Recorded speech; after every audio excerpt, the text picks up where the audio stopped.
মিলি কিছু একটা বলতে নিলে কিছু অদ্ভুত শব্দ ভেসে আসে। মিলি অন্ধকারে বাঁকা হাসে। ইলমি চমকে ওঠে। সেদিকে তাকাতেই মিলি তাড়া দিয়ে বলে ওঠে, ইলমি পালাও, দৌড়াও। বলে অন্ধকারে ছুট লাগায়। কি হলো, কি হচ্ছে বুঝে ওঠার আগে মিলি দৌড়ে চলে গেল। ইলমি তাড়াহুড়ো করে এক হাতে পরনের শাড়ি ধরে দৌড়াতে নিলেই ছিটকে পড়লো। কপালে হাতে বেশ ব্যথাও পেল। ইলমি অস্ফুট স্বরে উহ বলে কেঁদে উঠল। চেঁচিয়ে মিলিকে ডেকে উঠল, কিন্তু তখনই বিকট আওয়াজে সাউন্ড বক্সে গান বেজে উঠল। ফর্সা মুখশ্রী ব্যথায় নীল হয়ে উঠল। কপালে হাত দিতেই হাতে তরল পদার্থের অস্তিত্ব টের পেল। দাঁতে দাঁত চেপে দুহাতে শাড়ি ধরে সিঁড়ি ভেঙে উপরে উঠতে নিয়ে টের পেল পায়েও ভীষণ ব্যথা পেয়েছে। কোনো রকম ভাবে উপরে উঠে দাঁড়ালো। অন্ধকারে হাতড়ে দুপা এগোতেই অন্ধকারে কারো ছায়ার মতো অবয়ব দেখতে পেল। ইলমি চমকালো। দুপা পেছাতেই কিছু একটার সাথে পা লেগে ধপ করে মাটিতে পড়ে গেল। হাতের ছিলে যাওয়া অংশে কিছু একটা বিঁধে যেতেই চোখ মুখ খিচে বন্ধ করে নিল। পরপর আরো কয়েকজনের উপস্থিতি টের পেল। হঠাৎ কেউ একজন টর্চ চালাতেই অস্পষ্ট 5জন অচেনা পুরুষের মুখ চোখের সামনে ভেসে উঠল, কিন্তু ইলমি চিনল না। কখনো দেখেছে বলে মনেও হলো না। ভয়ে তার অন্তরাত্মা কেঁপে উঠল। কি হচ্ছে তার সাথে, কেন হচ্ছে? ইলমির ছোট দেহকানা ভয়ে কাঁপতে লাগলো। তার অতি আনন্দের দিনটা এক মুহূর্তে কেমন কালরাত্রিতে পরিণত হলো। কেন এমন হচ্ছে? মিলি কেন তাকে রেখে চলে গেল? তাহলে কি এগুলো মিলির প্ল্যান? লোকগুলো নিজেদের মাঝে বলাবলি শুরু করলো। শালা খানকির পোলা, সাপের লেজে পা দিয়েছিস, ছোবল তো খেতেই হবে। কি বলিস তোরা? কেউ একজন বিশ্রী আওয়াজে বলে উঠল। ইলমি কথা বলার সাহসটুকু যেন পেল না। ও বস, হুকুম দেন তুইলা নেই শালিরে। এই শালিরে তোললেই মাদারচোদ দৌড়াইয়া যাইব আপনার পা চাটতে। কথাটা শেষ করে বিশ্রী সুরে হাসলো। সিগারেটে টান দিয়ে বলে উঠল, যা করবি তাড়াতাড়ি কর শালা চামচারা, কিন্তু আশেপাশেই আছে। ইলমি অসহায় পলকবিহীন থম মেরে সবটা শুনছে। সবটা শুনে তার ক্ষুদ্র মস্তিষ্ক জানান দিল সে বড় কোনো বিপদে পড়তে যাচ্ছে। লোকগুলো ভালো নয়। নিজের বাড়ির আশেপাশে এমন লোক কখনোই দেখেনি। ভয়ে থরথর করে কাঁপতে লাগলো ইলমি। ঘেমে নিয়ে একাকার, গলা শুকিয়ে কাঠ হয়ে গেছে। কখন এমন বিশ্রী পরিস্থিতির সম্মুখীন হয়নি ইলমি। কি করবে, কিভাবে রক্ষা করবে নিজেকে? মনে মনে খুব করে তার আব্বাজানকে ডাকলো। ডাকলো তার ভাইজানকে, তার এমপি সাহেবকেও। কেউ কি এদিকটায় আসবে না? কেউ কি ইলমিকে দেখবে না? এদিকে বক্সের গান থেমে গেছে। ইলমির খোঁজ পড়েছে। মুহূর্তে সবাই মিলে পুরো বাড়ি তন্ন তন্ন করে খোঁজা শেষ করে ফেলেছে, কিন্তু কোথাও ইলমিকে পেল না। বিয়ে বাড়ির মতো আনন্দঘন বাড়িটাতে নেমে এলো দুশ্চিন্তা। সবাই ইলমিকে খুঁজতে ব্যস্ত হয়ে পড়লো। জহির মির্জার কানে খবরটা যেতেই ভেঙে পড়লেন তিনি। নিজ বাড়ি থেকে তার মেয়েটা উধাও, এটা কিভাবে সম্ভব? আমিনা বেগম কেঁদে উঠল। সবার চোখে মুখে যখন দুশ্চিন্তার ছাপ, তখন কেউ একজন তৃপ্তিদায়ক হাসিতে ফেটে পড়ছে। হিমি বেগম নীরব দৃষ্টিতে অতি আগ্রহে সবার দুশ্চিন্তায় পরিপূর্ণ মুখ দেখতে ব্যস্ত। পৈশাচিক আনন্দে মেতে উঠল হিমি বেগম। কি পাচ্ছে সে? কেন এমন করছে? এই হিমি বেগম কি চাচ্ছে? এসব করে সে কি পাচ্ছে? ইলমির ছোট দেহখানা নিজের বিপদের শঙ্কা পেয়ে কেঁপে কেঁপে উঠছে বারবার। ইলমি ভয়ে কাঁপা কাঁপা গলা জিজ্ঞেস করলো, কারা আপনারা? সামনে থাকা লম্বা অবয়বের মানুষটা হঠাৎ বিশ্রী হেসে উঠল, কিন্তু কিছু বলল না। কেউ একজন এগিয়ে আসতে নিলেই পায়ের কাছে শক্ত কিছু একটা আছে টের পেল। হাতরে বুঝতে পারে এটা একটা মোটা লাঠি। ইলমি সেটা হাতে তুলে নিল। ধীরে ধীরে উঠে দাঁড়ায়। চিবুক গলায় নিয়ে মনে মনে সাহস করে লোকটা গায়ে হাত দিতে এলে ইলমি সর্বশক্তি দিয়ে অন্ধকারে ঠাস ঠাস করে বসাতেই লোকটার বুকে গিয়ে লাগলো। আকস্মিক এমন ঘটনায় সবাই হকচকিয়ে ওঠে। তারা কেউই ইলমির থেকে এমন আক্রমণ আশা করেনি। লোকটা বুকে হাত দিয়ে আহ শব্দ করে উঠল। একসাথে 4 জন ইলমির দিকে এগিয়ে আসতে নিলে ইলমি শাড়ি ধরে নিজের সবটুকু দিয়ে দিক বিদিক ঘুরে ছুট লাগায়। যে রাস্তা ধরে ইলমি ছুটছে সে রাস্তা গিয়েছে বাড়ির পেছন দিকটায়। ধর ধর শালা কুত্তার বাচ্চারা, তোগো দিয়া একটা কাম যদি হইতো। এই বান্দির বাচ্চারা যদি হাত ছাড়া করস, তোগো সব কটিরে কাইটটা কুচি কুচি কইরা কুত্তারে খামু। বাকি 4 জন ইলমির পেছনে ছুটলো। ইলমি প্রাণপণে দৌড়াতে দৌড়াতে কিছু একটার সাথে ধাক্কা খেলো। এবার আর শরীরে তার শক্তি সঞ্চারিত হলো না। নিজের সর্বশক্তি যেন ফুরিয়ে এলো। টাল সামলাতে না পেরে পড়ে যাওয়ার আগে ব্যস্ত পুরুষালী শক্ত হাত জোড়া ইলমির ছোট্ট কম্পনরত বিধ্বস্ত দেহখানা সযত্নে নিজের বুকে জড়িয়ে নিল। ইলমি হাঁপাতে হাঁপাতে ফুপিয়ে উঠল। পরবর্তীতে হাউমাউ করে কেঁদে উঠল। অস্ফুট স্বরে ডেকে উঠল, এমপি সাহেব। তারপর তারপর ঢলে পড়লো লোকটার সুঠাম বুকের মাঝখানটায়। ঘড়ির কাঁটা গিয়ে থামলো রাত 11টা 34 মিনিটে। আত্মীয় স্বজন সব আজকের মতো অনুষ্ঠান শেষ করে চলে গেছে। আবরার ইলমির সাথে ঘটে যাওয়া ঘটনা আপাতত গোপন রাখতে বলেছিল। তাই ইমির আবরারের কথা মতো ইলমির সাথে ঘটে যাওয়া সমস্ত ঘটনা গোপন রেখে জহির মির্জাকে কল করে জানিয়েছে ইলমি আবরারের সাথে আছে। ওরা দুজন কোথায় আছে, কেন গিয়েছে, কি করছে কিছুই বলল না ইমির। শুধু এটুকুই বাড়িতে জানালো ইলমি আবরারের সাথে। ইলমি আবরারের সাথে শোনার পর সবাই দুশ্চিন্তা মুক্ত হলেও জহির মির্জা ভীষণ চটে আছে। কি নির্লজ্জ ছেলে ভাবা যায়! বিয়ের আগের রাতে সবার চোখ ফাঁকি দিয়ে হবু বউকে নিয়ে উধাও। এ কেমন ছেলে? অসভ্য বর্বর এক অভদ্র এমপি। এমন নির্লজ্জ ছেলের হাতে তার মেয়েকে কখনোই দিবে না। ড্রয়িং রুমে পিনপতন নীরবতা বিরাজ করছে। জহির মির্জা গম্ভীর মুখে সোফায় বসে আছে। আমেনা বেগম মুখ ভার করে স্বামীর পাশে দাঁড়ানো। আবিরা, তুর্না, তুরফা মামার দিকে তাকিয়ে আছে। কি হতে চলেছে কে জানে। ইমামুল তালুকদার, হিমি বেগম, মিলি সহ অন্য সবাইও বাড়িতে ফিরে গেছে। শুধু ওরা তিনজনই রয়ে গেছে। বাহিরে গাড়ির হর্ন বেজে উঠতে আমেনা বেগম পিলে চমকে উঠলেন। কাঁচুমাচু মুখ করে স্বামীর দিকে চাইলেন। জহির মির্জা চটে আছে, এটা আমেনা বেগম বেশ টের পেয়েছেন। কি হবে কিনা ভাবতেই মুখ ভার করে সদর দরজায় চাইলেন। হঠাৎ সদর দরজা তাকাতেই চমকে উঠল যখন দেখলো আবরারের কোলে বিধ্বস্ত অচেতন ইলমিকে। আবরারের সাথে ব্যস্ত পায়ে হাঁটছে তন্ময়, ইমির। আমেনা বেগম সব ভুলে বসলেন, ছুটে আসলেন সেদিকে। হাউমাউ করে কেঁদে উঠলেন। জহির মির্জা থমকে দাঁড়িয়ে রইলেন। আবরারের কোলে এমন একটা দিনে আদরের মেয়েটাকে এই অবস্থায় দেখবেন, এটা সে কখনোই ভাবেনি। বুকটা মোচড় দিয়ে উঠল তার। হলুদের সাজে সুন্দর করে সাজানো মেয়েটার কপালে হাতে ব্যান্ডেজ করা অচেতন বিধ্বস্ত ইলমিকে দেখে জহির মির্জা কিং কর্তব্য বিমূঢ় হয়ে রইল। আমেনা বেগম ছুটে এসে মেয়ের এমন অবস্থা দেখে মূর্ছা গেলেন। হলুদ সাজে সাজানো ইলমিকে মুহূর্তেই সাদা ব্যান্ডেজ অচেতন অবস্থা দেখে জহির মির্জা ব্যস্ত হয়ে পড়লেন। এক নিমিষে রাগ উধাও হয়ে গেল। এক প্রকার ছুটে চলল আবরারের সাথে। আবরার ব্যস্ত পায়ে রুমের দিকে পা বাড়ালো। বেডে শুয়ে দিতেই আমেনা বেগম বলে উঠল, কি হয়েছে আমার? সত্য লুকাতে এমির বলল, পড়ে গিয়ে কপালে হাতে আঘাত পেয়েছি আম্মা। আমেনা বেগম আহাজারি করে কেঁদে উঠল। ইলমি কপালে তেমন একটা আঘাত পায়নি, ডক্টর বলেছে এটা 2-1 দিনের মাঝেই ঠিক হয়ে যাবে। তবে হাতের ক্ষতটা বেশ গভীর, কাটা স্থানে গাছের গোড়ালি থেকে সরু কাঠ ঢুকে গিয়েছে, এজন্য বেশ গভীর ক্ষত হয়েছে, যা শুকাতে বেশ সময় লাগবে। দিনে একবার ড্রেসিং করে নতুন ব্যান্ডেজও করতে হবে।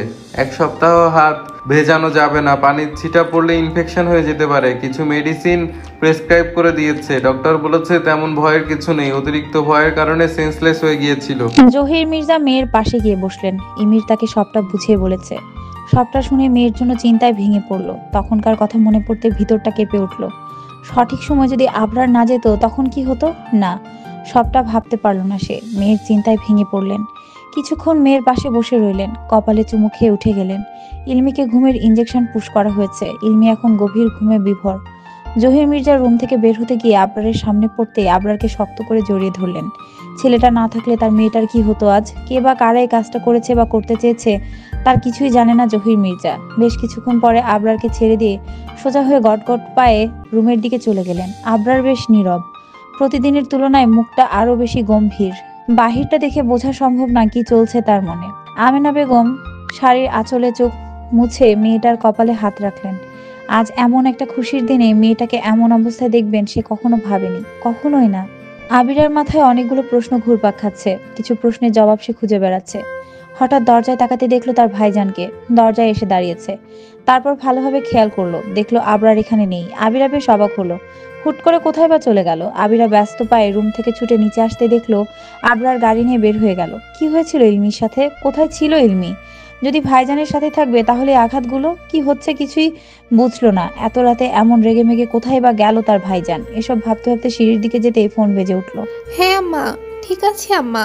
ইলমি একদম সুস্থ, চিন্তা করো না। ইলমি ঠিক আছে, কান্না করো না। হ্যাঁ হ্যাঁ, ইলমি এখন ওর রুমে রেস্ট নিচ্ছে, ঘুমাচ্ছে, পরে কথা বলছি বলেই কলটা কেটে দিল। হাউমাউ করে কাঁদছেন আসমা বেগম। মেয়েটার খবর পেতেই ব্যস্ত হয়ে উঠেছিলেন। দুশ্চিন্তায় পাগলের মতো নাগাতার মেয়েটাকে কল করে যাচ্ছিল ইলমির খোঁজ পেতে। তন্ময়ের বাড়ির লোকজন সবাই চলে গেছে। তন্ময় এখন এই বাড়িতেই, কেননা ও ইমিরের সাথে ছিল।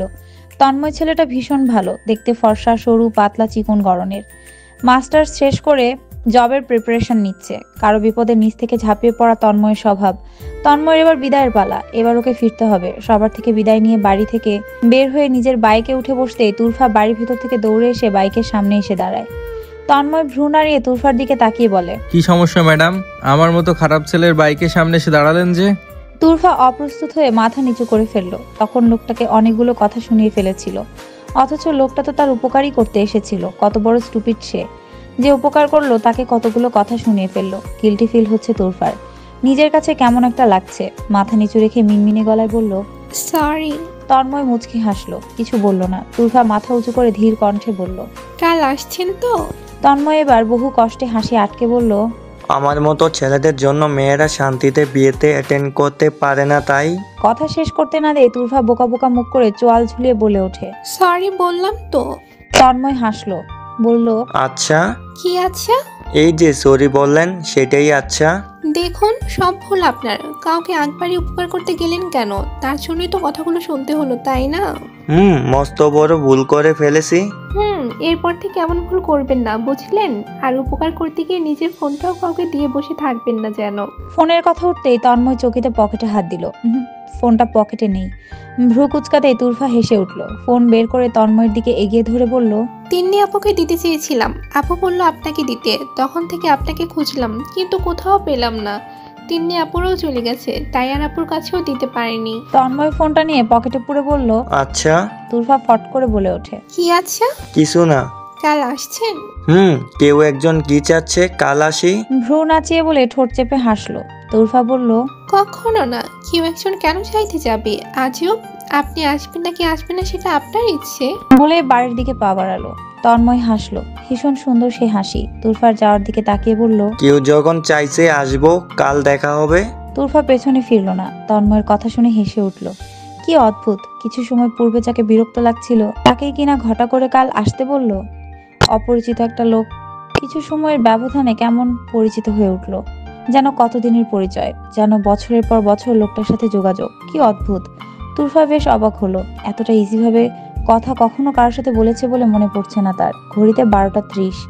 এবার আবিরাদের চলে যাওয়ার পালা। ওরা হলো বরপক্ষ। ওরা কেন কনের বাড়িতে থাকবে প্রশ্নই আসে না। আবির এসেছে আবিরাদের নিতে। আবিরা মামিমার থেকে বিদায় নিয়ে ইলমির রুম হয়ে ঘুরে আসলো।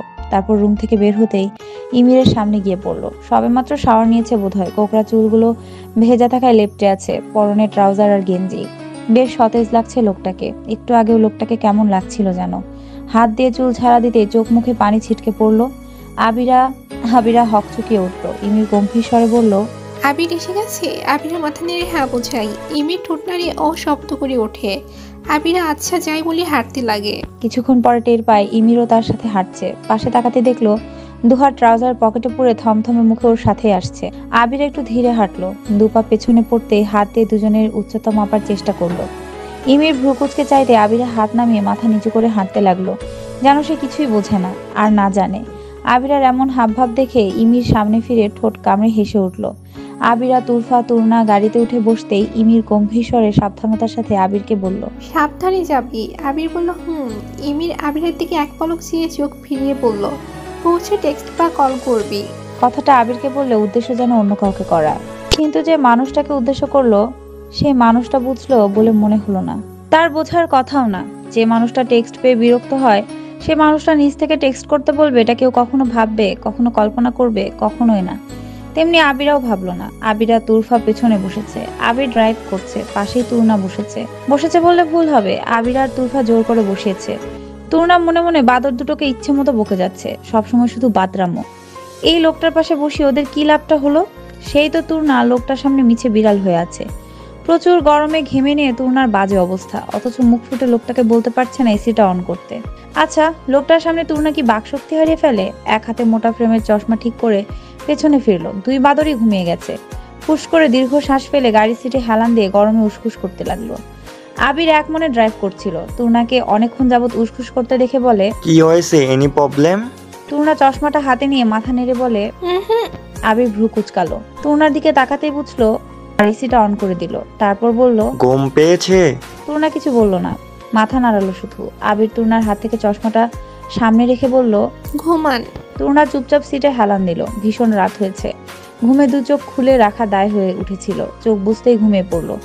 আবির আর চোখে ঘুমন্ত তুর্নাকে দেখলো। মেয়েটা একটু বেশি কিউট, ফর্সা, লম্বাটে নাক, গোলগাল চোখ জোড়া, ভীষণ সুন্দর। তবে এই সুন্দর চোখ জোড়া সবসময় চশমার আড়ালে লুকানো থাকে। চাইলেই কেউ এই সুন্দর চোখ জোড়া সৌন্দর্য উপলব্ধি করতে পারবে না। আজ ইলমির বিয়ের সবকিছু প্রয়োজনের তুলনায় একটু বেশি যেন স্বাভাবিক নিয়মে চলছে, যেন কাল কোনো কিছুই ঘটেনি। তবে সব থেকে অস্বাভাবিক হচ্ছে বিয়ের কোণে, যাকে এই মুহূর্তে কপালে আঘাত, হাতে আঘাত নিয়ে বউ সাজানো হচ্ছে। অবশ্য কপালের আঘাতে চিহ্নটা মেকআপ আর হেয়ার স্টাইলের জন্য তেমন একটা বোঝা যাচ্ছে না। ইলমি চুপচাপ বসে আছে। কালকে ঘটে যাওয়া কিছুই সে ভুলতে পারছে না। কি হচ্ছিল তার সাথে, কেন হচ্ছিল, লোকগুলো কে ছিল? ইলমি নিজের সাথে ঘটে যাওয়া অনাকাঙ্ক্ষিত ঘটনার ভয় এখনো কাটিয়ে উঠতে পারেনি রাতে ঘটে যাওয়া সবকিছু ভুলতে। জহির মির্জা মেয়ের এমন অবস্থার কথা চিন্তা করে বিয়েটা পিছিয়ে দিতে চেয়েছিল। তার কাছে সবকিছু উপরে তার মেয়ে,